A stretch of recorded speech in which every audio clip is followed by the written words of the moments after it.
La Somme théologique de saint Thomas d'Aquin, traité sur la très sainte Trinité, question 32, article 2.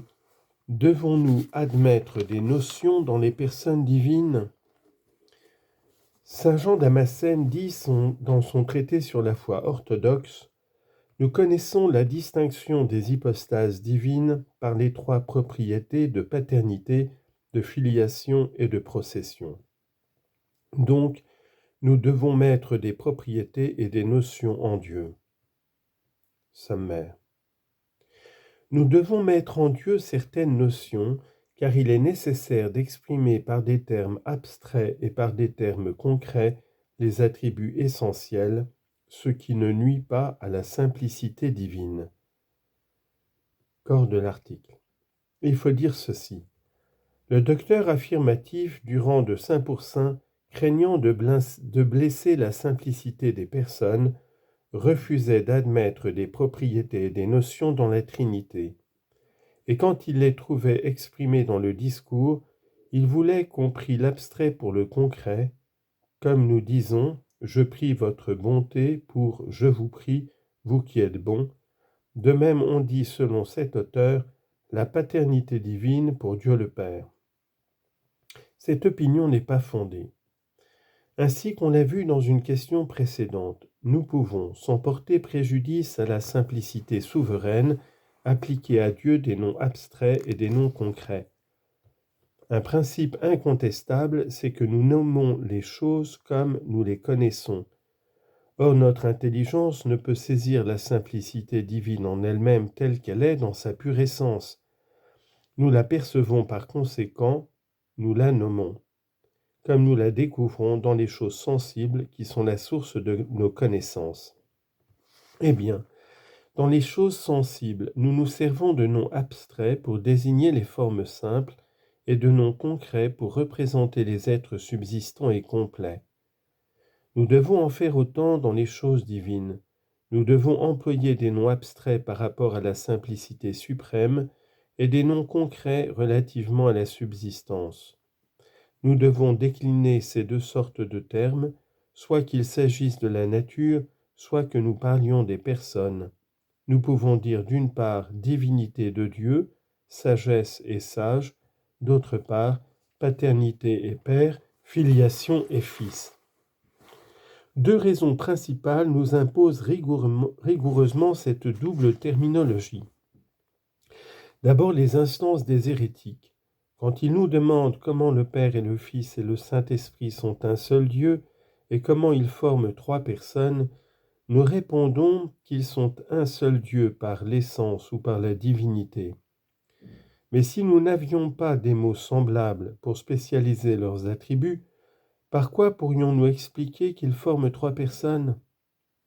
Il nous faut donc des termes abstraits qui distinguent les subsistances divines, des termes qui marquent indépendamment du suppôt leur propriété ou notion, des termes comme ceci, paternité, filiation et procession. Ainsi l'essence divine est exprimée comme la substance, la personne comme l'être subsistant et la propriété comme le principe de l'existence individuelle.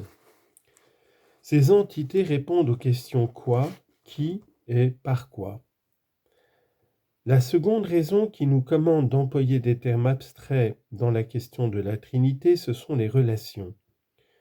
Une personne se rapporte dans l'essence divine à deux personnes. Ainsi, la personne du Père se rapporte à la personne du Fils et à celle du Saint-Esprit. Or, ce rapport du Père ne constitue pas une seule relation, mais il en forme deux. Si vous prétendiez le contraire, vous seriez forcé de dire que le Fils et le Saint-Esprit ne se rapportent non plus au Père que par une seule relation.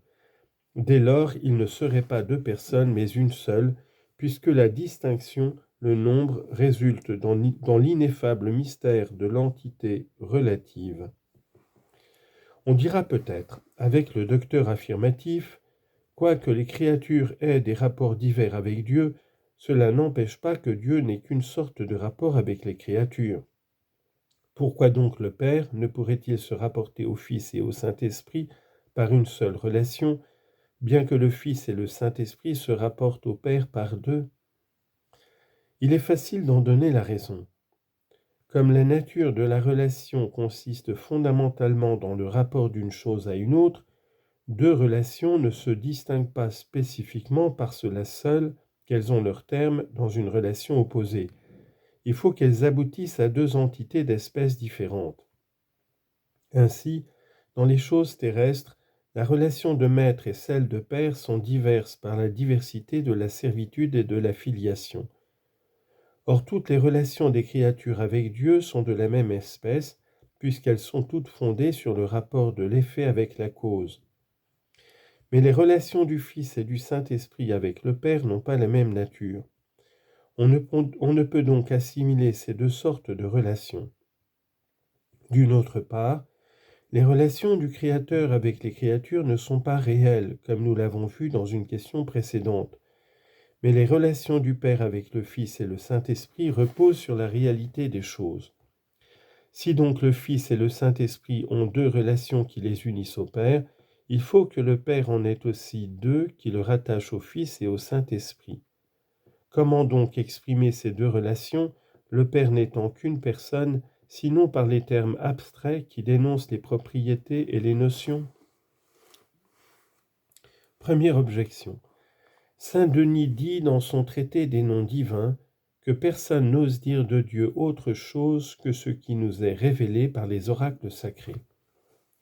Or, les oracles de l'Écriture ne parlent point de notions dans les personnes divines, donc nous ne devons point leur en attribuer.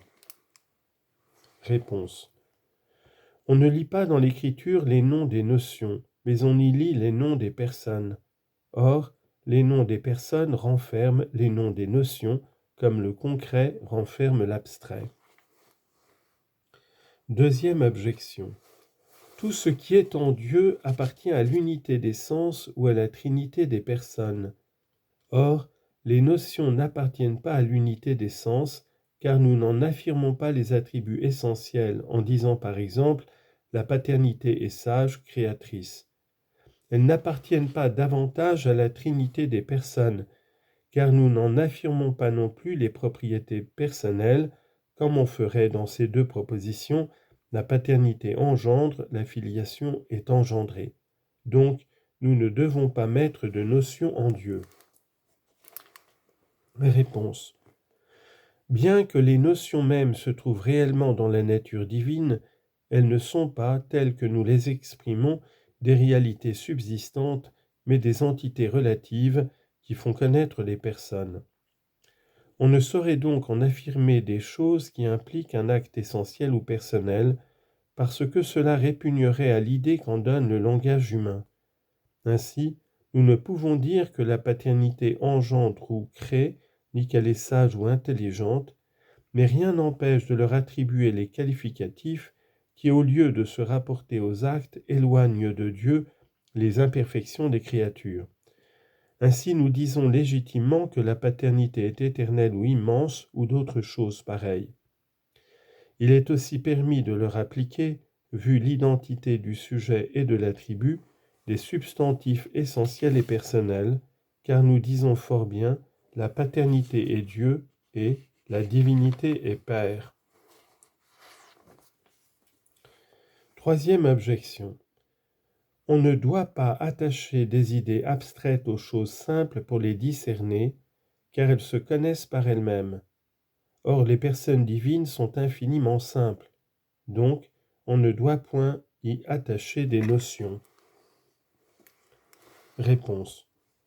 Quoique les personnes soient simples, nous pouvons, sans porter préjudice à leur simplicité, notifier par des termes abstraits la nature propre qui les distingue. Nous l'avons vu dans le corps de l'article.